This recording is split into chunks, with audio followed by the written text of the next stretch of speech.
Hello, everyone. Thanks for tuning back in once again to Queen Ahmadiyyah TV presents More Than Meets the Third Eye. So as you're coming in, please feel free to go ahead and subscribe to the channel if you haven't done so already. Be sure to click the notification bell and click the word all so that you're notified each time the Queen Goddess goes live. Don't forget to follow me on Instagram at QueenAhmadiyyah, on Instagram at divine_goddess_27, writing and Patreon at Queen Ahmadiyyah, Twitter at DGoddess27, and also you can catch me on Melanated People at Queen Ahmadiyyah. Okay, let's see who we have in here really quick. Hello, Nicole, Claudette, Melanated Brown, Crimson Countess. It's a new day in the neighborhood. Okay, so I'm going to be doing two brief lives. Hello, QueenADiyah or QueenADiyah. I'm going to be doing two brief lives. Okay. Hey, Mark Ayers. So I'm going to be doing these lives to give you some motivation and encouragement, people. Okay. So these are going to be just two quick lives. All right. Because I have lots of other videos to do on the other channels. But I want to get this in so that we stay motivated and encouraged. Right. And so that you in turn can motivate, encourage, and inspire someone else. Like Nipsey said, hustle and motivate. All right. So let's get into it. Hello, Kwame Brown's live stream Gems channel. Okay. Here's the thing. You know, in life, we go through pitfalls and we go through a lot of trials and tribulations. There's obstacles in our way. And a lot of times these things make us feel like giving up on our hopes and dreams. Sometimes we neglect to set goals for ourselves.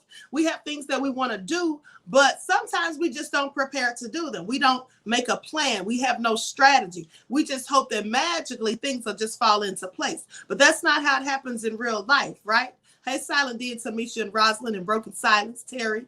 You have to get yourself together. You have to write down your goals. Visualize yourself in the future. What do you want to be doing? How do you want your life to look? What type of people do you want around you?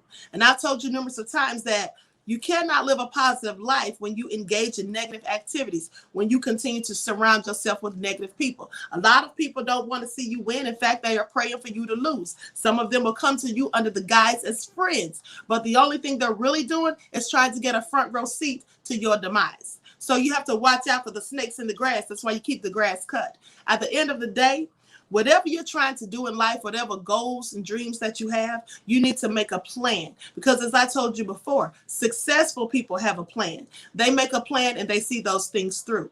The whole thing about winning, it's not the desire to win that's important. It's the desire to know that you want to get to where you're going and to refuse to lose. When you refuse to lose, that's how you win. You don't worry about what other people are doing. You keep your eyes on the prize, and you worry about yourself and what you're doing. And don't take no for an answer when it comes to your goals and dreams. Don't be discouraged by other people who want to tell you that you can't do it, who want to talk down on you, who want to make you feel bad about yourself. Don't listen to the naysayers, because these are people likely who have not done anything for themselves. They have not accomplished any goals. They've not written down a plan. Their life isn't going in the direction they want it to go. And so they don't want yours to be any better than theirs. So they'll hate on you and discourage you and try to tell you things to make you feel stupid for even trying to make yourself better. Thank you, Louise, beloved, for your contribution. Peace, love, and blessings to you. So with that all being said, the only one holding us back much of the time are ourselves. Sometimes we are our own worst enemies because we are pessimistic. Sometimes we talk down to ourselves. Sometimes we tell ourselves, well, I can't do it. Instead of saying you can't do it, say you can. As I told you before, one of my favorite quotes is by Henry Ford. Whether you think you can or you can't, you're absolutely right. The Bible says, whatsoever man thinketh, that so he is. If you think you're going to fail, then chances are you're going to fail. I had a doctor one time who said that whenever he was taking a patient into surgery, he would always sit with them and pray with them. He wanted to keep their spirits positive and keep their vibrations high, because you see, many people are fearful of hospitals, fearful of the negative outcomes that they may get. They're afraid to go into surgery, so they go in with a negative thought process. So if you go into a surgery thinking that you're not going to come out and thinking that you're going to die on the table, a lot of times these people actually do. So thoughts are energy, right? And energy manifests. Our thoughts manifest into reality. You can sit there and think about something, and you may have done this. You just think about something. You're sitting there thinking and daydreaming about someone, and then they call, right? That's not a coincidence. You can manifest things. There's something called visualization. You can literally close your eyes and see how you want something to happen, how you want it to transpire, or see yourself doing a certain thing. And if you think about it and visualize and meditate on it long enough, it actually will manifest into your life. And that doesn't just go for good things, it goes for negative things as well. So you have to be careful of what you're allowing into your thoughts. So when you're hearing people say negative things to you, trying to discourage you, you need to take yourself and remove yourself from those people. Also, a lot of times people like to provoke us, right? They like to say things just to upset you, just to lower your energy. And then sometimes we forget and we feed into it. And then you find yourself bickering and arguing with them. While you're arguing with them, that's nothing but a distraction. You see, as long as you're sitting there arguing with someone who doesn't want to do anything and clearly doesn't want to see you succeed, all you're doing is wasting time. And we don't have time to waste. I told you before that on the end of our days, when they have buried you and your tombstone sits there, there's 2 dates on it. That is the date, the year that you were born, and the year that you died. And in between, there's a little dash. And that little dash is the small amount of time that we're here on this earth, right? So with that all being said, we don't have time to waste. And you may think you do, but one of these days when you look up and you've gotten older and you realize all the years and decades that you wasted doing BS, and listening to naysayers, and not working and focusing on your dreams and not visualizing yourself where you wanted to be and working effortlessly to get there, then you realize how precious time is and how much of it you have wasted. So that's what we don't need to do. It's nothing wrong with going out and having fun, but make sure that your fun is a lot less than your work. Because the work that you do, the work that you put in, that's what's going to get you where you need to go. You have to prioritize. And if you find yourself doing things that are not beneficial, that are not getting you anywhere, then you have to be strong enough to pull yourself away from that and say, wait a minute, this isn't productive. What is this going to do for my life? How am I going to do something? How am I going to make it to achieve my goals if I'm just sitting here BSing all day? Let me give you an example. I used to sit, in my spare time when I would get off work, I would come home and someone got me hooked on playing online Scrabble. Okay, Pogo Scrabble, right? Someone got me hooked on that. Sounds so stupid, right? But I actually was. I would sit there and play Scrabble, and then, I realized that I would be on there for like 2 or 3 hours. And then one day I said, what the hell am I doing? I'm sitting up here wasting time playing Scrabble. I'm sitting here arguing with people, about the words that I use or whatever. This is just BS. Like, is this getting me anywhere in life? It's not. So I said, you know what? Instead of wasting 3 hours on Scrabble, if I'm going to be on the computer, I'm just going to be researching more. I love to research, and research gets us somewhere in life, right? That's how you learn things. That's how you grow. That's how you broaden your horizons. So I said, no more playing Scrabble. That's like useless. So I started using the computer for things that are more beneficial, not only for me, but I can use it to help others. So that's what I'm talking about. You can't sit here and just waste all this time doing a bunch of foolishness that's not going to get you anywhere. Sitting around drinking liquor, sitting around smoking, sitting around arguing with somebody, sitting around moaning and weeping over a man or a woman that don't mean you any good in the first place, when the person that is for you, your soulmate, could be out there looking for you and waiting for you. But you're not going to find them because you're sitting here worrying about this person who's doing you wrong, who's you're not happy with, and all of those things. Those are the things that you have to cut out of your life, because all of that is nothing more than negative energy. And negative energy is going to yield you nothing but negative returns. Okay? So you have to focus yourself, focus your energies and your efforts. You have to plan things out and strategize. Whatever you want for the future, you need to start working on it now. See, because a lot of people sit there and say, I want to be doing this 5 years from now, and they're not making any active steps to get themselves to that predicament. They likely think that it's just going to happen. Things don't just happen, okay? Prayer without works is dead. All right, I'm going to say that again. Prayer without works is dead. You see, some people sit there and say, I'm just going to leave it up to Jesus. I'm just going to pray about it. You can pray about it till you're blue in the face. But if you're not putting in the work, your prayers are not going to get answered, honey. God's not in the business of just throwing things in your lap for the most part, all right? You have to work for it. And don't forget what the old people tell us, right? God helps those who help themselves. So you think if you just sitting around here, you don't have a job and you just sitting there thinking, oh, I'm going to pray for this job and God, the good Lord's going to give me a job. Well, you're not going to get that job if you're just sitting at home, sitting on the couch, watching TV and eating potato chips, right? Or drinking a 40 ounce. You're not going to get a job like that. You have to go out and you have to hit the pavement, right? You have to go out and put out your resumes, fill out applications, go learn you a skill or a trade that can help you advance into a position that you want. You have to go to college. You don't all have to go to college, but I'm just saying, these are just some of the examples of the things that you have to do. You can't just be sitting at home and thinking that a job just going to show up and knock on the door and say, hey, I'm here for you. That's not how it works. So with that all being said, we cannot be wasting our time on idle things. I'm gonna tell you something else that I used to do. I used to sit on social media, specifically on Facebook. All right. I used to be on Facebook, and I'm in all these groups on Facebook, right?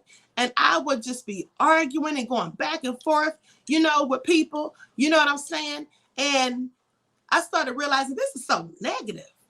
They're going in on me. I'm going in on them. It's all so stupid. It's not getting me anywhere. It's not getting them anywhere. Like, what am I doing? That's what a lot of us do. We get caught up in the back and forth on social media, sitting there arguing with people, trying to make it make sense, trying to explain things to them when they don't want to hear it in the first place, right? Nobody has time for that. Nobody has time for that. This is spiritual warfare. Terry says always more than one way to skin a cat. Absolutely. And that's why you have to make plans, and you have to strategize, and you have to write down things. Make yourself a vision board. Put it somewhere that you're going to see it every day. You can hang it on your refrigerator because you're going in the refrigerator all day, right? You can put a screenshot of it on your phone. The phone is the most thing that we use, most of us. So you see it every time you pick your phone up. Whatever you want to focus your energy on, or whatever you want to achieve, whatever you want to manifest into your life, you have to focus your energies on that. You can't be focusing your energies on negative things, because I promise you, if you do that, you're just going to get more negative things. And then here's the thing also. When you want something in life, LeVar says, thanks, Queen. This is really helpful. I have 5 different mental illnesses, and you keep me going. Well, thank you, beloved. I'm so glad to know that I keep you going. And I told you, LeVar, send me an email so we can talk, all right? If you've already sent it, please send it again, because I get so many emails per day. Maybe I missed it, beloved. Okay, thank you for your contribution to the channel. Peace, love, and blessings to you. So you have to always be focusing your energy on the things that you want to manifest. Now, some people tend to focus on the things they don't want. That's not the thing to do.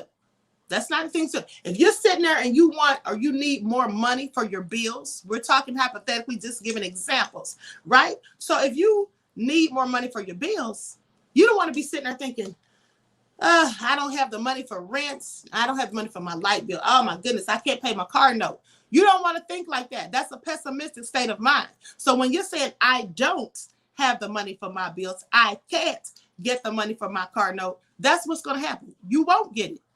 You won't be able to have it, because you're telling yourself that, and you're telling the universe that. Because remember, thoughts become reality. Thoughts are energy, and energy cannot be created nor destroyed. It simply transfers and transforms from one thing to another. So you want to sit there and say, oh, I don't have this money, this and that. No, you want to say, I have money for my bills. I'm going to pay my car note. I'm going to pay this. You want to say things that haven't happened as though they have. That's what you want to do. You want to always be encouraged, not discouraged, right? So that's what you want to do. Call yourself Invictus. I tell myself every morning when I get up, I am Invictus. That means unconquerable in Latin, undefeated. I am undefeated. I'm not going to lose. You're not going to break me. You're not going to shake me, right? I'm going to keep going. The harder you try to stop me, the harder I'm going to keep going. As you can see, YouTube terminated my first channel, right? What did I do? I came back and I made 4 more. Okay, I will not be stopped. I will not be deterred. I am relentless. I am a winner. I am not a quitter. You see, and there are some people that you will never be able to beat. And you know why you won't be able to beat those people? Because those people refuse to give up. It is very hard to beat someone who refuses to give up. That's how you need to be. You need to be relentless in your pursuits and in your endeavors. You need to never give up. I heard Will Smith once say that if someone was challenging him, and this, for example, if they said they were going to beat him on the treadmill, he said it was either one of 2 things that would happen. Either he's going to beat them or he's going to die on that treadmill, because he ain't getting off. Okay? Life comes at us and hits us hard. A lot of times things happen unexpectedly. A lot of times you're trying to do something and you get knocked down. And some people, when they get knocked down, that's when they give up, right? You don't want to give up, because if you give up, a lot of times if you'd have just tried one more time, you could have made it. You could have succeeded. But some people will never know that because they give up too soon. When life knocks you down, you have to ask yourself, am I just going to lay here and complain? Am I going to get up and run away? Am I going to get up and try to walk away from the problems? Or am I going to come up swinging? That's what you have to ask yourself. How are you going to deal with it? Because we all get knocked down. But what are you going to do about it? Are you going to get up and dust yourself off and keep fighting? Or are you just going to lay there and whine and complain and just blame it on everybody? Blame it on your circumstances. Say, I can't do it. I'm just tired of it. I've had enough. And if you say those things, you will never get to where you're going. And if you really have goals and dreams that you're trying to achieve, then it is up to you to fight for them. It is up to you to set the pace and set the example. And you see, here's another thing. It doesn't matter how fast you reach your goal, just as long as you don't stop reaching. Okay? That's the thing. It doesn't matter how fast you reach your goals, just as long as you don't stop reaching. And if you're going through something in life, whether it be depression, you may be having grief that you're going through because you lost a loved one or whatever, you have to tell yourself motivational things, words of wisdom, things to inspire and encourage yourself. Don't sit there and wallow in self-pity or in your sorrow, because that's not going to get you anywhere. Because when you stop doing that, the person's still going to be gone. When you stop doing that, you're still going to be stuck, stagnant in the same place you were in the first place. So it's no need to do that. We can grieve for just a moment, but remember, joy cometh in the morning. So when the morning comes, let it be a new day. Take on a new attitude. Leave the things that have happened behind you, because some things we can't change in life. And if you can't change it, there's no need to harp on it. It is what it is. We all have life and we all have death. Okay. And sometimes things come unexpectedly. But when they do, you have to keep moving, because you're still alive. You are still here. And when someone leaves our lives and they go on into the spiritual realm, they're not gone forever. They're simply in another realm. And at the end of the day, wouldn't they want you to keep on moving and keep on living and breathing? And when they want you to be happy, these are the things you need to remember. Don't wallow in self-pity, because that's all negativity. And when you think about people who have passed on from your life, people that you loved and you missed, think about the good times you had with them. Think about how they made you laugh. Think about how happy you were when you were with them and near them. And I promise you, when you think about the happy things about them, you'll start laughing and you'll start feeling joy. And you know what happens when you laugh and you start feeling joy? That means there's no room for sadness, because you can't laugh and feel sad at the same time. You see, happiness and anger, they don't reside in the same space and place. So you're either going to feel one or the other. And remember that when people feel down, they hold their head down. So if you feel yourself or find yourself starting to feel down and out, starting to feel depressed or sad or whatever, hold your head up high. And I promise you, if you hold your head up high long enough, you'll start to feel a whole lot better, because gravity, right? Holding your head up lifts your spirits. It literally lifts your spirits. Holding your head down, that makes you sink low. That makes your vibration lessen. That lowers your level of consciousness. So hold your head up high, right? Remember at Nipsey Hussle's memorial service and his little son, when Lauren London was looking down, he put his finger under her chin and said, chin up, because that's what Nipsey taught him. Yes, chin up, because at the end of the day, looking up lifts your spirits. And when you are feeling down, that's what you need to do. You need to lift your spirits. You don't need to just keep feeling down, because that's how many people become so depressed. They start thinking about suicide, having suicidal thoughts. And that's the wrong thing to do, because then what you're doing is you're thinking about taking a permanent situation or taking a permanent action for a temporary problem, a temporary situation. We all have problems, but you can get out of those problems. You can overcome those problems if you keep your eye on the prize, if you focus, you stay disciplined, and you have faith in yourself and trust in the Most High, and you speak positive things into your life, and you surround yourself with positive people, and you refrain from dwelling on the negative. You have to always dwell on the positive. With that being said, listen, I'm going to conclude this broadcast because I have another motivational speech coming right up after this one. So I want to thank you all for tuning in. I hope that you all got something out of this. I'm going to see you in the next chat, hopefully, okay? We're going to do another quick word on motivation. And so please join me in the next chat. Don't forget to subscribe to the channel if you haven't done so already. Click the notification bell, click the word all, so that you're notified each time the Queen Goddess goes live. Don't forget you can follow me on Instagram at QueenAhmadiyyah. Also on Instagram at divine_goddess_27. Brighton and Patreon at QueenAhmadiyyah. Twitter at DGoddess27 and Melanated People at QueenAhmadiyyah. And don't forget, I've got my third eye on you. Peace.